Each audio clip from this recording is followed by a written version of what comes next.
Tarik Skubal and the Detroit Tigers have a big gap in arbitration figures that they submitted on Thursday, which could lead to an eventual dispute and maybe even a trade.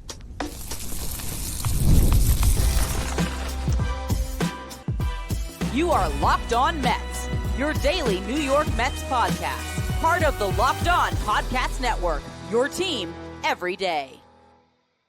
Hello to all you amazing Mets fans. You're listening to Locked On Mets, part of the Locked On Podcast Network, your team every day. Thank you for making Locked On Mets your first listen every day, and thank you for making Locked On the #1 sports podcast network. On the show today, we're going to talk about the arbitration figures that were submitted on Thursday. The Mets came to terms with all their players, so we'll discuss that in the first segment. But I also want to talk about the wide separation between what the Tigers submitted for Tarik Skubal and what Scott Boras submitted for Skubal's salary. These two sides are heading towards an arbitration hearing, which makes the potential of trading Skubal all the more fascinating. We'll go through all those layers in the first segment. In the second segment, we'll talk about what's next and how this dispute could lead the Tigers to maybe shop Skubal a little more aggressively on the trade market. Then in the final segment, I'll talk about if the Mets should get in the running to trade for Skubal if he wins his arbitration case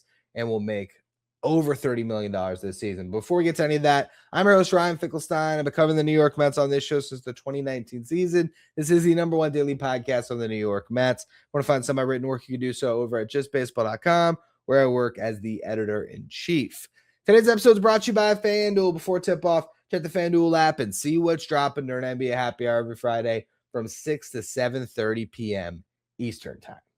All right, so Thursday was a big day in the offseason calendar. By 8 p.m., there was a deadline where teams and players had to exchange their arbitration figures. If you're not familiar with arbitration, this is a system that gets put in place where after a player reaches a certain amount of service time, they hit arbitration. So if it's, for most players, 3 years of service time, your final 3 years before free agency will be arbitration years, where you have a court that's a third party that can be the arbiter in your salary. You want to try to come to terms with your players before it gets to that point. But if there's too much of a separation between what the player thinks they should make and what the team thinks that you should make, these sides will eventually go to court and they'll literally argue about who's right and which salary should be used for the upcoming season. So you never want to get to an arbitration hearing if you don't have to. And luckily for the Mets, they did agree to terms on all of their arbitration eligible players. You know, Luis Torrens got $2.275 million. David Peterson got $8.1 million in his final year of arbitration. Francisco Alvarez, $2.4 million. Tyler McGill, $2.5. Huascar Brazaban, $1.05. And Reed Garrett, $1.3 million. Ji-Hwan Bae was outrighted to AAA, so he's no longer on the 40-man roster. The Mets 40-man roster now sits at 38, so they have a couple of vacant spots for them to potentially make some signings, or if they made some trades, they have some room on the 40 right now. Nothing of note really with those arbitration figures. I mean, David Peterson got a little bit more than I think was projected by some outlets. Francisco Alvarez being an arbitration eligible player, some people might not know that.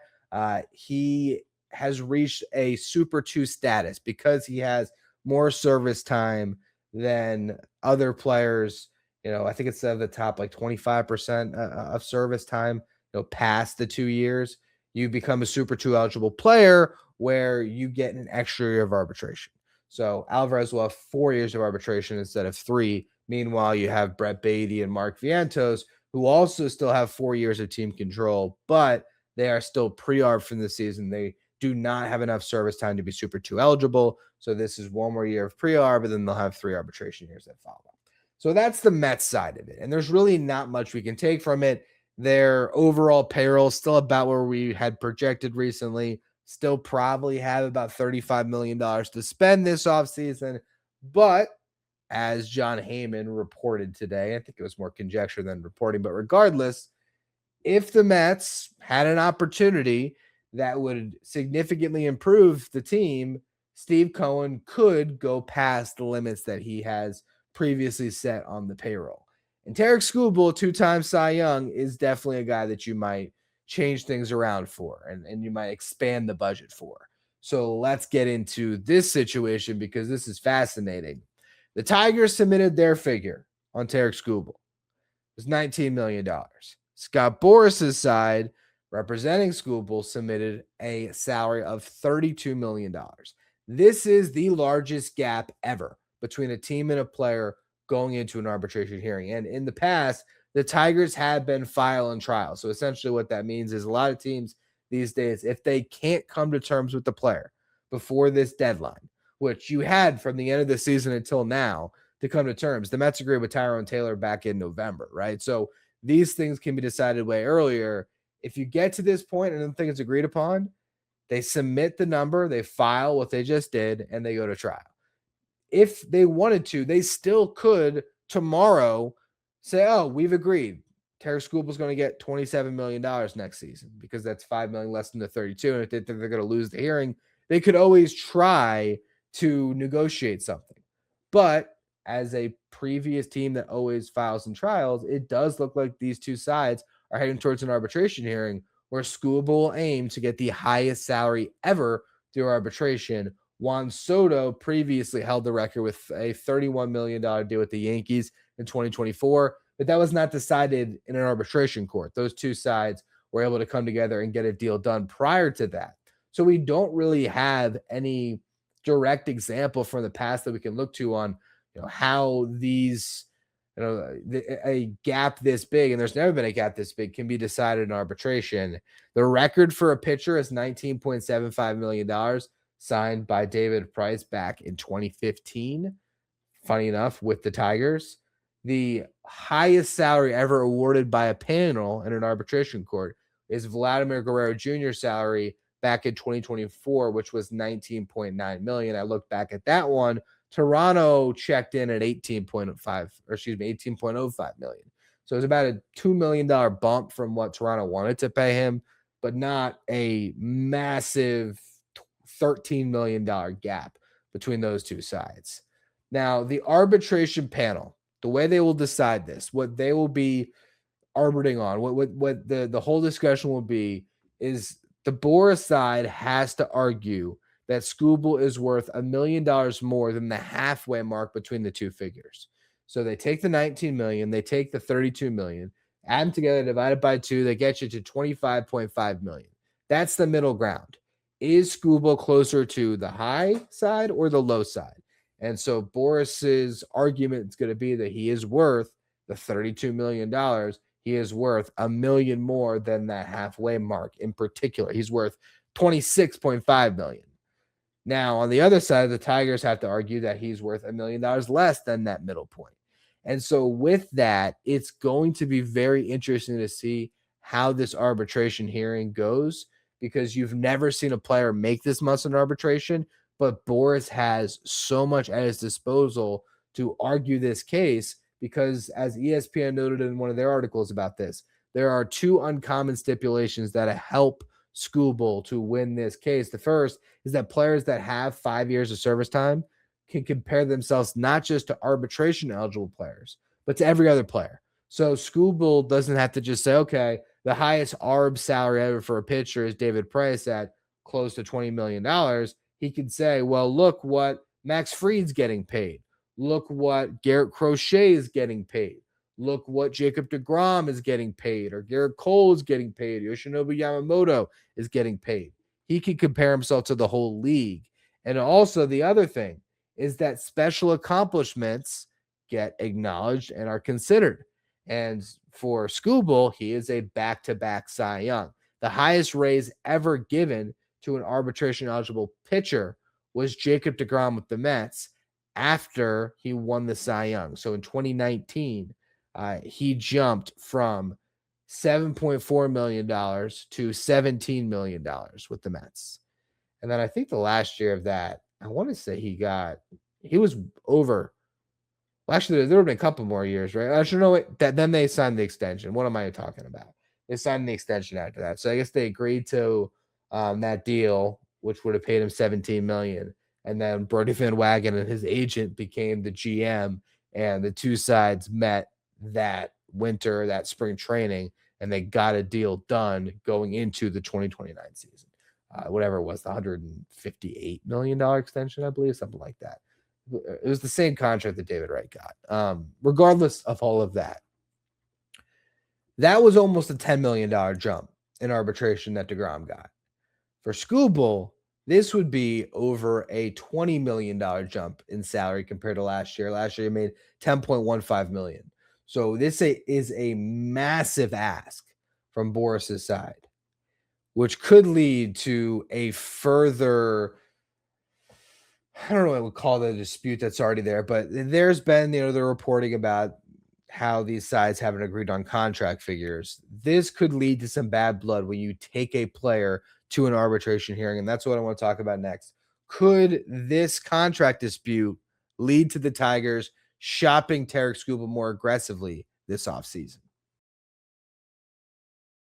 Today's episode is brought to you by Rocket Money. Let's be real, managing your finances can be overwhelming. Between subscriptions you forget about, bills that keep going up, trying to figure out where all your money is actually going each month, it can really feel like you're just losing control.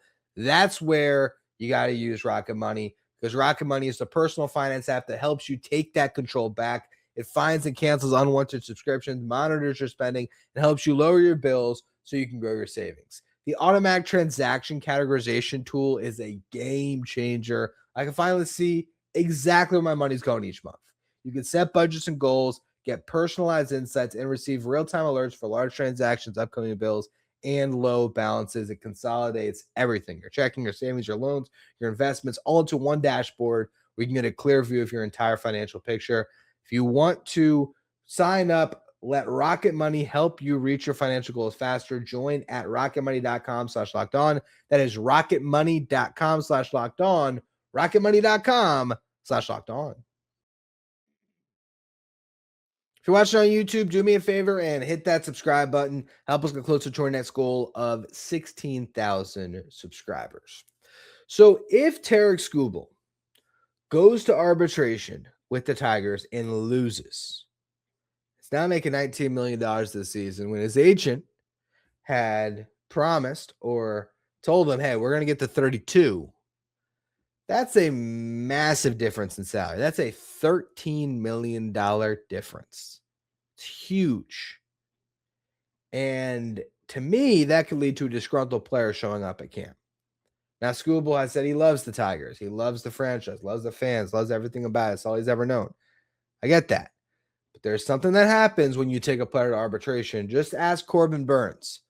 When a couple years back, he talked about going through arbitration with the Brewers and what it was like, and how it feels for your team, who you have supported and you have poured everything into, who's supposed to support you throughout your career, is then to a court explaining all your flaws and trying to find blame in whatever they can to argue that you should get paid less money.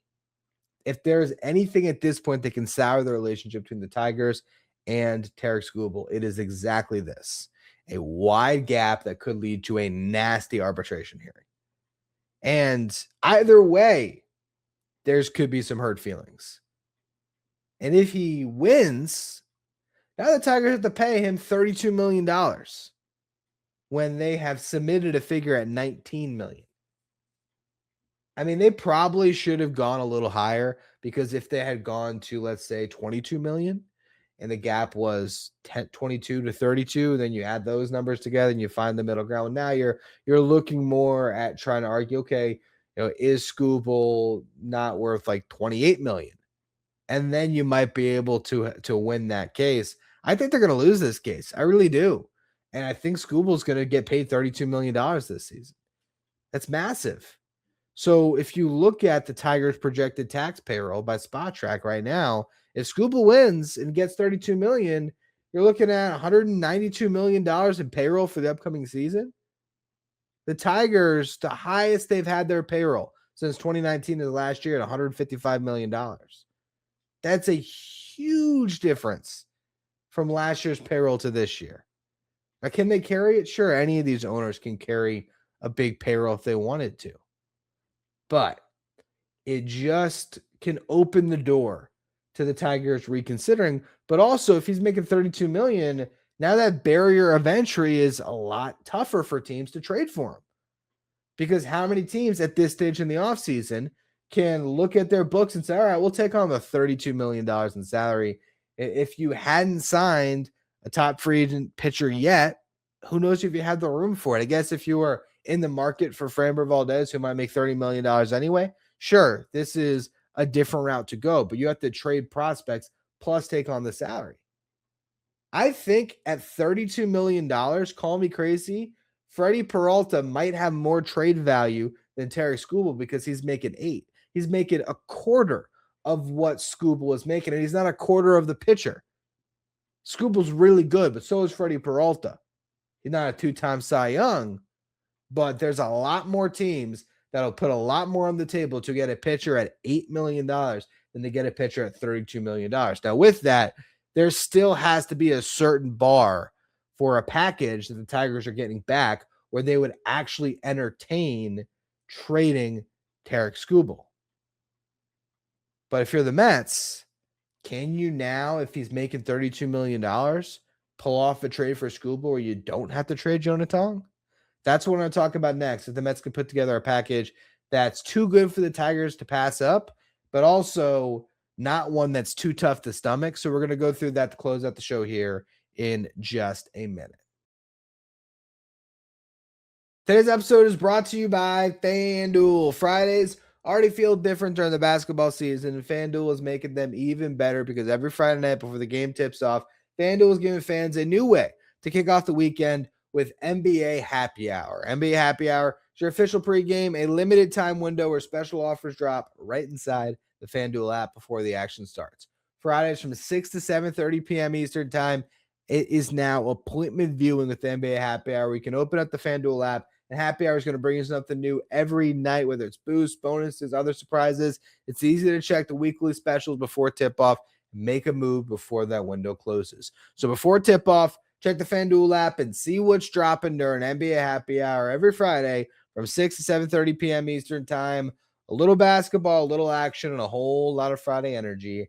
That's NBA Happy Hour only on FanDuel, the official sportsbook partner of the NBA.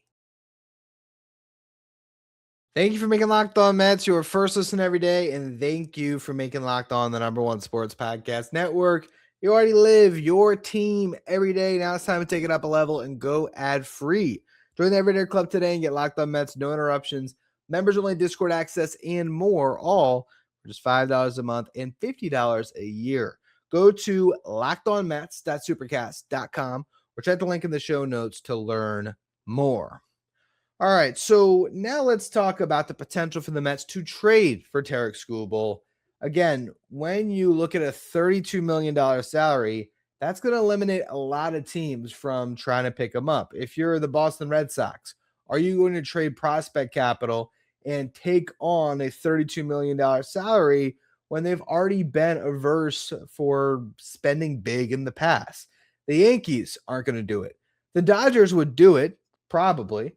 But do they need to do it? Do they need to take on that salary and push the prospect capital out there on the table to get a deal done?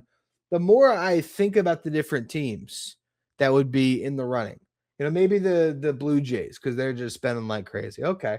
But do they have to do it when they still have in their current rotation Jose Barrios that's on the outside looking in, they're trying to move off of anyway? When they have a rotation that starts with Dylan Cease and Kevin Gausman, and you have Trey Savage, and you really have a deep group. You picked up, Cody Ponce too to add to that mix. They got a lot of irons in the fire. Do they need to do this? Not a lot of teams do. The Mets are the one team that you can talk about where they have an owner that can pay the salary, and they have the prospects to incentivize the Tigers to take the deal while still being able to keep enough in the farm system where this doesn't set the Mets back 5 years for a rental starting pitcher. So the package that I came up with, I think it starts with the same two prospects we were talking about on the Freddy Peralta show, which was, would you trade Brandon Sproat and Jet Williams to get Freddy Peralta? And the decision I came to was, no, I would not trade Sproat and Jet Williams for Peralta. But if you told me that you were going to get Peralta extended And you got Trevor McGill in the trade I'd consider. And even if you didn't have the extension done, if you were getting Trevor McGill and Freddy Peralta, maybe I'd consider it. Well, in this circumstance, the money is a big difference, certainly. But if you asked me who would I rather have on the Mets next season, Peralta and McGill or Skubal, I'm picking Skubal. So I think if you could pull off a Tarik Skubal trade that doesn't include Jonah Tong, and obviously you're not trading Nolan McLean or Carson Bench, you could put Brandon Sproat and Jet Williams on the table, and it's not going to set you back because you still have McLean and Tong. You still have beyond those guys, Jack Weninger, Jonathan Santucci, Will Watson, other pitching prospects coming, where you can stomach the loss of Brandon Sproat to your system. Even though it's 6 years of control and a guy that could help you as soon as this upcoming season, you're getting an ace. You can deal with that loss. Jet Williams, right now the Mets have two prospects who are very similar in this system, and that's Jet Williams and AJ Ewing. And because of the presence of both, you could trade one. With second base locked up now for the next couple years to Marcus Semien, Jet Williams' future outlook on the Mets is outfield. AJ Ewing is an outfield. Carson Bench is an outfielder. Juan Soto is an outfielder. Obviously, you might need more than 3 outfielders over the next couple years, but the point is, that's a more expendable prospect to the Mets than it would be for another team. So yes, you're talking about 2 top 100 talents that could be going the other way. Sure, it's a lot to give up, but you're getting Skubal. So I think that start of a package the Mets can stomach. Now, are the Tigers going to trade a 2-time reigning Cy Young for just a couple of prospects? For just a 2-for-1? Probably not.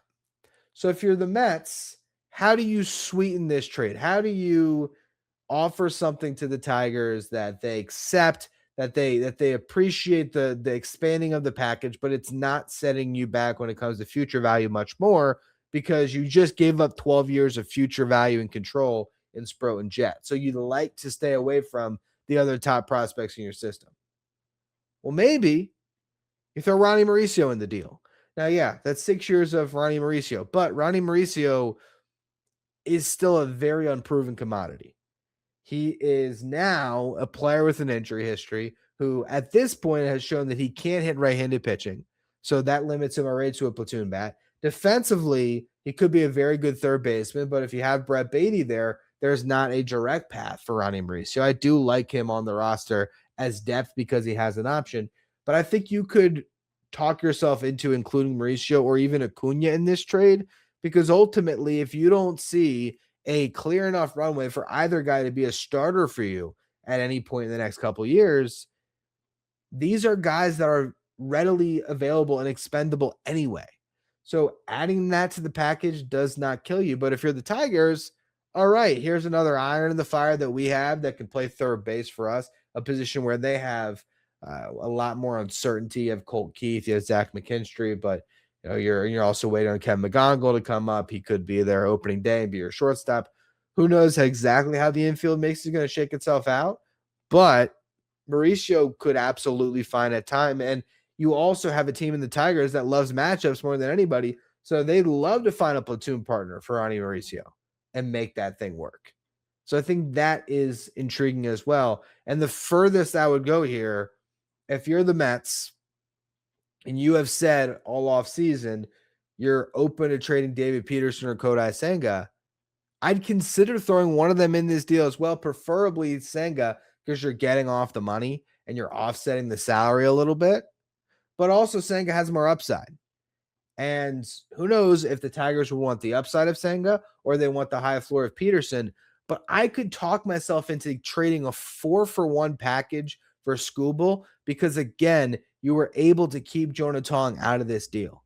You were able to keep AJ Ewing and Jacob Reimer and Ryan Clifford out of this deal. In terms of prospect capital, yes, you gave up a couple top 100 talents, but you didn't give up the very best from your system. You kept the very best from your system. And for the upcoming season, by the way, you added what's arguably the best pitcher on the planet in Tarik Skubal. It's either him or Paul Skeens. Depends on your flavor of the month, who you like more. But those are the two guys right now. A 2-time reigning Cy Young, who, by the way, was awesome in October too. You go into next season with Skubal, Noel McLean, Clay Holmes, Sean Manaea, and Kodai Senga, David Peterson as your 5-man rotation with Jonah Tong and Christian Scott as depth. It's not a bad place to start. And now that you have Skubal, you become even more attractive to free agents.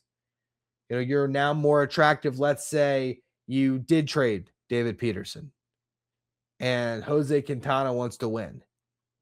Maybe you're more attractive if Quintana's market never materializes to pick him up to add a little more depth to your rotation. Maybe you're more attracted to a Nick Martinez type where you get a guy who can start or relieve. And I think if you pulled off that type of trade, you would ratchet up the urgency to win now. And I think you would probably see a more aggressive Mets when it comes to spending because now you have a window that you're really trying to win in. It's the Tarik Skubal one season that you have him, guaranteed. You also have the inroads then to potentially get him locked up after the season if you had a good year. Or if you wanted to go crazy, you can just try to throw $450 million on him right now and see if they blink. You never know. It's a lot, and it's a very slim likelihood still that the Tigers move him because it's a tough trade price to get a team to meet it. And you also are pretty much punting the season if you trade Skubal. Theoretically, you can still contend, and that's why I think the sweeteners of a Mauricio or a David Peterson or a Kodai Senga, I think those pieces are intriguing to the Tigers because they made the playoffs in back-to-back years, and they can talk themselves into being able to contend still. But it's a giant piece for them to lose and probably creators of their season, most likely. So, again, that's where you really have to blow them away with the trade package. Even simpler would be putting Jonah Tong on the table, but if I'm the Mets and I put Tong on the table, I'm not doing a 4-for-1. Then it's, Tong and maybe it's not even Jet Williams. And that's where you can run into some hiccups. And I want to acknowledge here, since I've talked about this multiple times, and I got a question about this from one of our insiders on the texting service. Why am I not high on Brandon Sproat? Like, why am I so willing to trade Sproat when I'm unwilling to trade Jonah Tong? For me, it's just the perceived ceiling, right? Where I think Jonah Tong can be a frontline starter. I'm not as sold on Brandon Sproat being more than a middle of the rotation arm to potentially a back of the rotation arm, which is fine. It's still a very valuable piece for your team. I just look at Brandon Sproat, and I think the things that concern me a little bit, the requirement of velocity is tough to maintain for a pitcher. If you have to have that extra velo for the fastball to play, it can be a little bit tough, where Jonah Tong was finding success with his fastball when it was sitting 92. And now that it's sitting 94 and could even at times sit closer to 95, it's even more elite. But even when it was 92 or even 90, it was playing because of the characteristics of the pitch, because of the ride that it gets, because of that great induced vertical break that has the pitch look rising out of his hand. That's what makes Jonah Tong special. And because of that, I think there is a little bit of a higher ceiling with Brandon Sproat. He's got a lot of pitches. He does throw hard, and I do like him a lot. But if the velocity is not there, we saw last year, he can struggle. If the command can waver, and even when he's not walking the world, his in-zone command isn't the best. He's not dotting his spots every time, which he's still a young pitcher that can change. But if the velo dips and the command's not there, he can get hit hard. So I do think that's why the perceived ceiling is a little bit less on Sproat, and that's why you're willing to trade him. But the floor is still ridiculously high. This is a big league starting pitcher. And for the Tigers, you'd be getting 6 years of a big league starting pitcher. For the Brewers, if it was a Peralta trade, you're getting 6 years of a big league starting pitcher. So I do think that Brandon Sproat has a lot of trade value, and it's not easy to trade him. I've talked out of both sides of my mouth around this issue because at times I more prefer just signing Framber and getting rid of all this trade nonsense and not worrying about it. But what I will say, David Stearns around the industry is highly regarded for his ability to read markets. Robert Murray, who used to cover him a bunch with the Brewers, but He's one of the more respected national insiders for baseball. He's talked about David Stearns and that ability to read markets, that is what he does better than most executives. Maybe what the Mets have been reading is the opportunity that would present itself at the end of this offseason to trade for an elite arm, whether that's Skubal or Peralta. And so we'll see if something like this happens. I wouldn't count on it. I think the Peralta trade is way more likely. But there is a world where Tarik Skubal's a Met next year. And in that reality, this rotation, if you can go into a playoff series and you can have Tarik Skubal, Nolan McLean, maybe it's Clay Holmes, maybe Sean Manaea or Kodai Senga figure it out, maybe it's Jonah Tong, but if you had that 1-2 punch of Skubal and McLean, you're cooking with gas and you can make a road run. So we'll see what comes of this. I appreciate all of you for tuning into the show today. I guess this is Friday, so possibly the last show of the week, but we'll see if there's any news that we can react to over the weekend. I am always open to hopping on for a Saturday or a Sunday show. We'll just see what we get in the news cycle. Hopefully, the Mets make a move. I would take anything at this point to react to, even if it's just a bullpen arm coming aboard. But we'll see what happens. I appreciate all of you for tuning in. Make sure you follow, rate, and review wherever you get your podcast. Subscribe if you're watching on YouTube. Thank you for making Locked On Mets your first listen every day. Thank you for making Locked On the #1 sports podcast network.